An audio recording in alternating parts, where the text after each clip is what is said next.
While cases of the novel coronavirus continue to rise in Europe and other areas, China has managed to cure almost 84% of all those infected. Guyana's government and opposition agreed to a full recount of votes following the March 2nd general elections. Extraordinary municipal elections took place in the Dominican Republic on Sunday after being suspended on February 16th.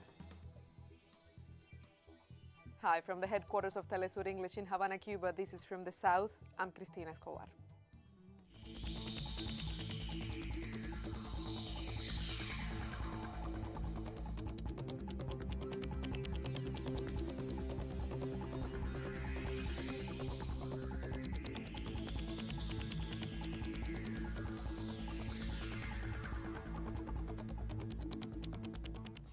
China's National Health Commission reported a total of over 80,000 COVID-19 cases on Monday, of which more than 67,000 patients, representing almost 84%, have recovered and been discharged from hospitals. China has reported just 16 new cases of the novel coronavirus in the past 24 hours. 12 of these were imported from overseas, including 4 cases in Beijing. China, where the COVID-19 virus was first detected in December, now accounts for less than half of the world's 169,000 cases, according to a tally by Johns Hopkins University. China is now adopting strict measures to contain overseas imports of the infection, while anyone arriving in Beijing from overseas is now quarantined for 14 days in designated facilities, a new policy that took effect on Monday.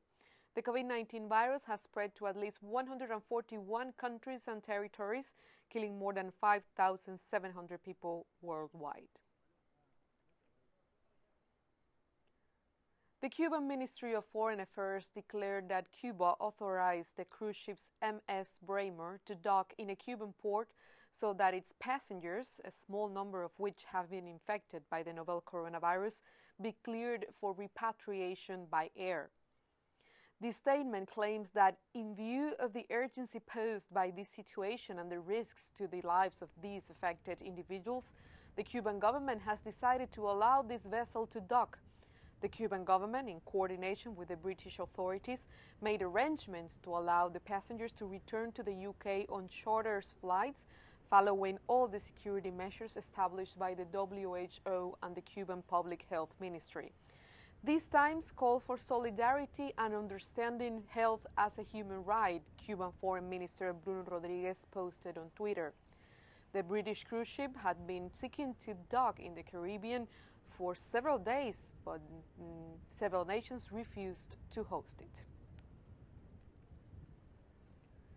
A quarantine came into force this Monday across 7 states in Venezuela as a measure to contain the COVID-19 outbreak.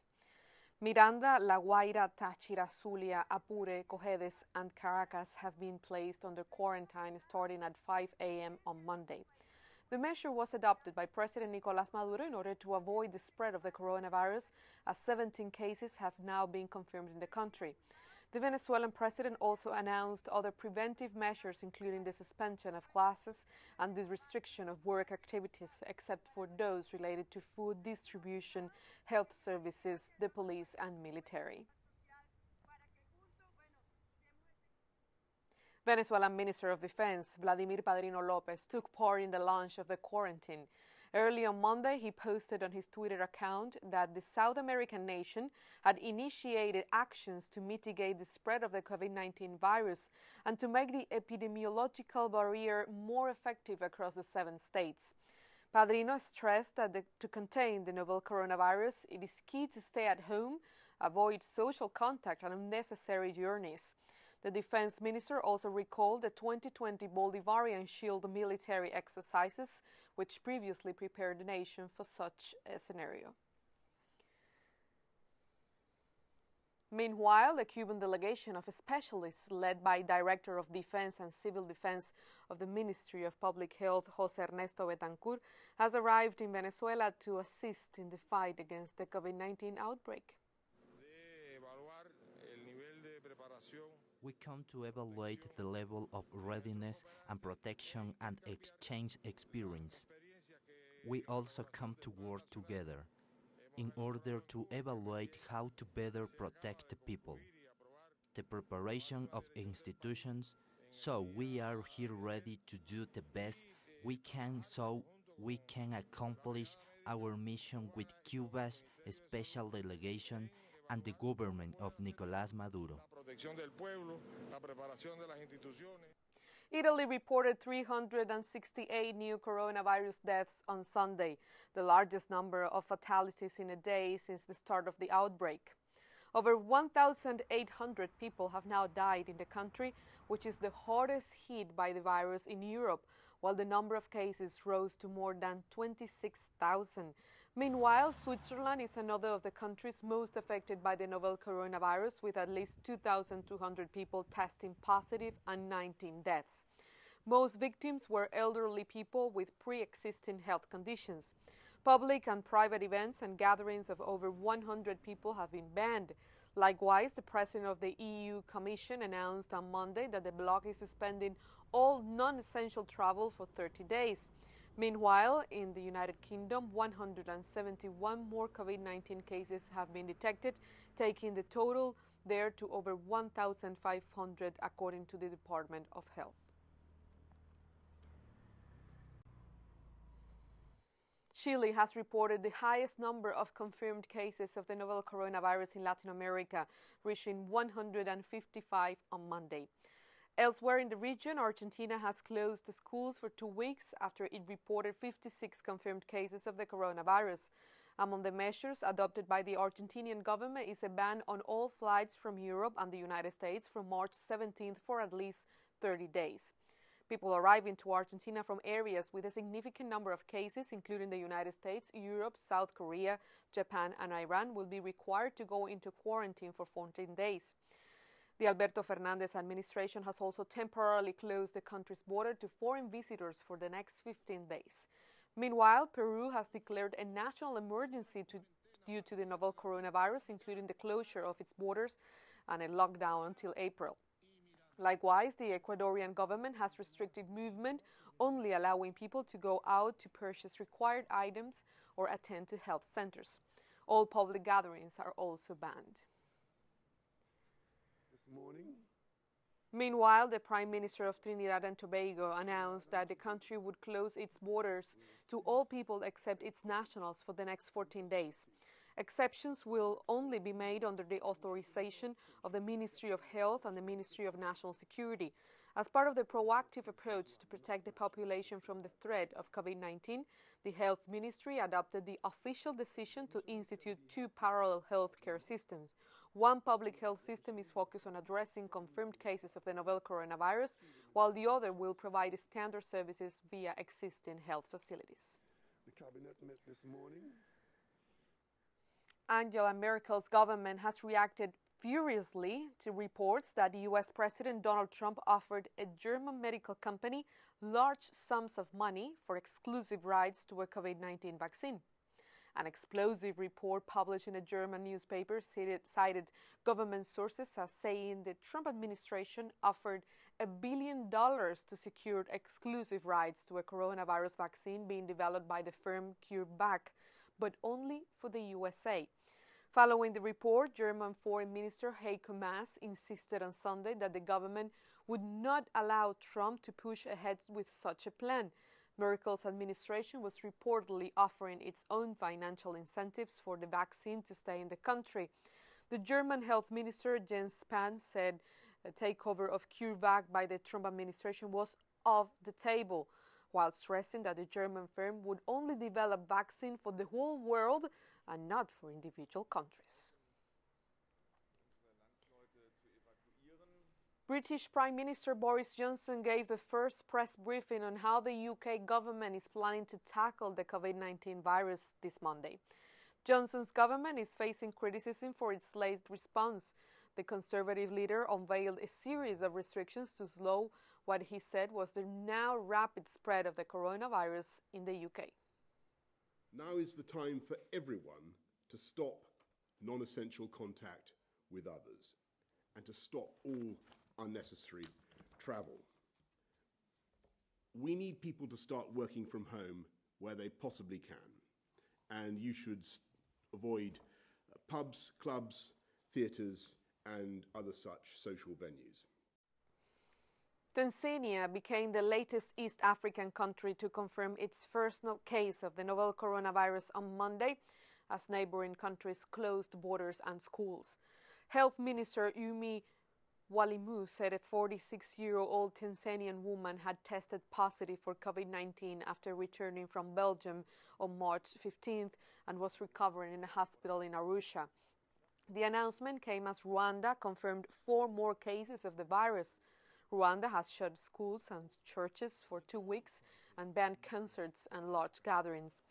Meanwhile, Ethiopia introduced its own raft of fresh restrictions on Monday, suspending large gatherings like sporting events. The country has 5 confirmed cases of the coronavirus. Mauritius also announced it would deny entry to anyone who had visited the EU, Switzerland or the UK in the past 14 days. Meanwhile, Liberia also announced its first case of the novel coronavirus on Monday, becoming the 27th African country to confirm the presence of the disease. And Iran has reported 129 new deaths due to COVID-19, bringing its death toll to 853, while it has almost 15,000 confirmed cases. Iranian Health Ministry spokesman Kianusha Jahanpour, speaking in a televised press conference, called on the population to take the virus seriously and in no way attempt to travel to any other province. Iran is yet to impose a lockdown, but it has temporarily closed parliament, barred pilgrims from gathering at a holy tomb, and postponed a second round of legislative elections. Officials have repeatedly urged citizens to stick to guidelines and stay at home to stop the coronavirus from spreading. A 78-year-old member of the Iranian clerical body that chooses the country's supreme leader was the latest official to die from the disease caused by the coronavirus. The outbreak in Iran remains one of the largest outside China. More stories coming up, including on the election dispute in Guyana. Don't go away.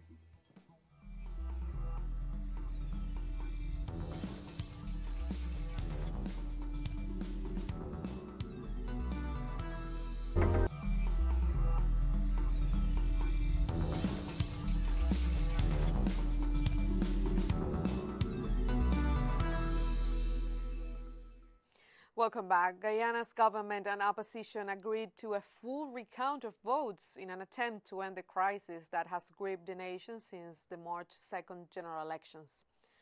The vote recount for the 10 electoral districts of the country started on Monday and is being supervised by a Caribbean community team led by Dominica's former Attorney General and Foreign Minister Francine Baron. The chairperson of the Guyana Election Commission, Claudette Sin, said that she welcomed the initiative and assured that GCOM will fully cooperate with the process. The Commission announced last Friday that incumbent President David Granger had won a second term, but the opposition People's Progressive Party and international election observers questioned the validity of the results and demanded their verification. President Granger stated his agreement with a full recount, but demanded respect for Guyanese electoral institutions. I propose that the CARICOM initiative should operate within the legal framework of the Constitution of Guyana and respect the role of the Elections Commission and the rulings of the Supreme Court. It will not act independently. I urged also that the Commission be allowed to craft the terms of reference governing the relationship between the CARICOM initiative and the Elections Commission. The organizational structure, which should embody supervisory and technical elements, should be determined by the Elections Commission. The Government of Guyana looks forward to a total national recount being completed as soon as possible under the auspices of the Elections Commission. Meanwhile, the leader of the opposition in the National Assembly, Bharat Jagdeo, expressed his concerns around the integrity of the process and called to respect transparency in this national recount of votes. Now, the President has said he wants that recount, and I've accepted it. I said we want the recount, and CARICOM has agreed he made a request to CARICOM to supervise the recount in the presence of all the political parties and all the international observers, box by box. And you have seen in Prime Minister Motley's statement, she urged immediately that all steps be taken to preserve the containers and the boxes so that there is integrity in those boxes, that nobody attempts to enter into the containers or the boxes. And I urge GCOM to do that immediately, given this is the desire of the two political parties. We're going to continue keeping watch at these locations where the boxes, the containers are held. APNU should do the same, and the international observers. Extraordinary municipal elections took place in the Dominican Republic on Sunday after the initial vote was suspended on February 16th due to technical glitches with the electronic voting system. More than 7.7 million people were eligible to vote for the mayors of 158 municipalities of the country. Those elected will take office for a term of 4 years on April 24th. Speaking prior to the vote, the president of the Central Electoral Board, Julio Cesar Castaños Guzmán, called on the people of the Dominican Republic to head to the different polling stations and exercise their right to vote. Some citizens took extra precautions on heading to polling stations due to the COVID-19 outbreak.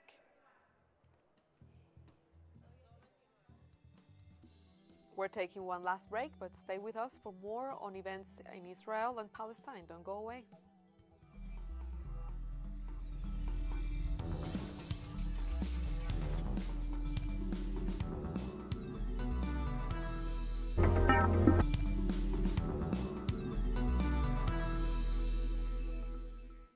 Welcome back.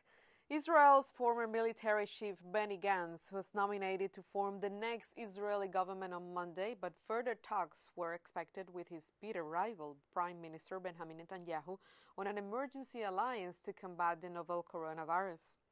Gantz, who heads the centrist Blue and White Alliance, called for unity and urged Prime Minister Netanyahu to join him as Israel seeks to end a crippling political stalemate after 3 inconclusive elections in less than a year.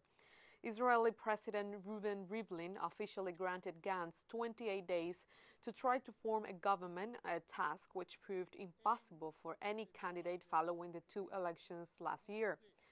Netanyahu is now facing an even tougher fight for his political survival as he prepares to defend himself against corruption charges.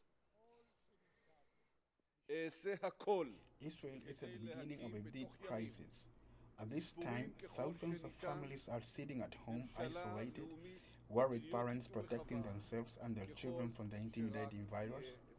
I'll do everything to form in as few days as possible a national government that is patriotic and as broad as possible, a government in which I will represent and serve the blue and white voters, Likud voters, and all voters from right and left. Palestine's permanent ambassador to the UN, Riyad Mansour, has accused Israel of stepping up plans for annexation schemes in the West Bank, taking advantage of the international focus on the spread of the novel coronavirus. Mansour sent 3 letters to the UN Secretary General and the President of the UN General Assembly outlining the deteriorating situation in the occupied territories, including East Jerusalem. The Palestinian ambassador also warned that the situation was seriously aggravated as Israel escalated plans for annexation and settlement, as well as its aggressions against the Palestinian people. He warned that Israel is taking advantage of the fact that the international community is focused on containing the spread of the COVID-19 to accelerate its plan to seize Palestinian land. Russia and Turkey were forced to cut short their first joint patrol along the M4 highway linking Syria's east and west on Sunday due to terrorist actions. The patrol was the result of a recent ceasefire deal between Moscow and Ankara in Syria's Idlib province. The Russian Defense Ministry informed that terrorists were trying to use civilians as a human shield to carry out provocations. The ministry also stressed that Ankara had been given more time to neutralize the rebels who orchestrated the provocation. Turkey and Russia agreed on the details of the ceasefire in the Idlib region after 4 days of talks in the Turkish capital, part of the joint efforts to halt an escalation of violence that has displaced nearly 1 million people. And French President Emmanuel Macron has just announced the postponement of the second round of the municipal elections and also has suspended the controversial pension reform as part of his plan to tackle the spread of the COVID-19 virus in a 20-minute speech on national television in which Macron repeated several times that France is at war. Starting this Tuesday, Macron announced a nationwide quarantine imposing restrictions on movement. People should not leave home unless strictly necessary, for instance, to shop for food while keeping a distance of 1 meter from anyone else. Gatherings with others, including family, should be avoided. Macron stressed that this is the only way of protecting the most vulnerable groups. From tomorrow at noon, all French borders will be closed, although nationals abroad can return home. All travel will be suspended for 30 days. The French president criticized those who broke the rules and said that sanctions will be imposed on those who do not comply. It is still unknown whether the results of the first round of the municipal elections will be respected or if they will be repeated later on, following low turnout due to the coronavirus scare. According to recent reports, France has around 6,600 cases and has seen 148 deaths. A gas explosion in the Nigerian city of Lagos has killed 15 people and injured dozens more. The explosion in the Amuwo-Odofin area of Lagos was heard several kilometers away. It destroyed more than 50 buildings, which either collapsed or caught fire in 3 different neighborhoods, according to the National Emergency Management Agency. The blast was caused by a truck that hit gas bottles stacked up in a gas processing plant, according to an agency spokesman. Rescue workers were seeking to remove rubble from a nearby girls' boarding school attended by more than 250 pupils. The explosion was also reported to have damaged a gas pipeline. According to Zimbabwe's National Statistics Agency, the country's annual inflation soared to over 500% in February. Zimbabwe suspended the publication of annualized consumer price data last June when inflation was 176%.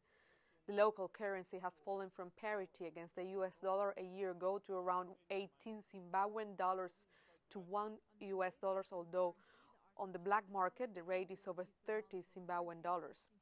In February 2019, Zimbabwe launched currency reforms, including reintroducing the local currency and banning the use of the US dollar in a bid to solve a chronic monetary crisis. Zimbabwe continues to face strict sanctions imposed by the US and the European Union. In November, Hilal Elver, the United Nations Special Rapporteur on the right to food, suggested the economic sanctions are contributing to Zimbabwe's current dire economic and food security situation. And we've come to the end of this news brief. You can find these and many other stories on our website at telesurenglish.net. And please join us on social media, Facebook, Twitter, and Instagram. For Telesur English, I'm Cristina Escobar. Thank you for watching.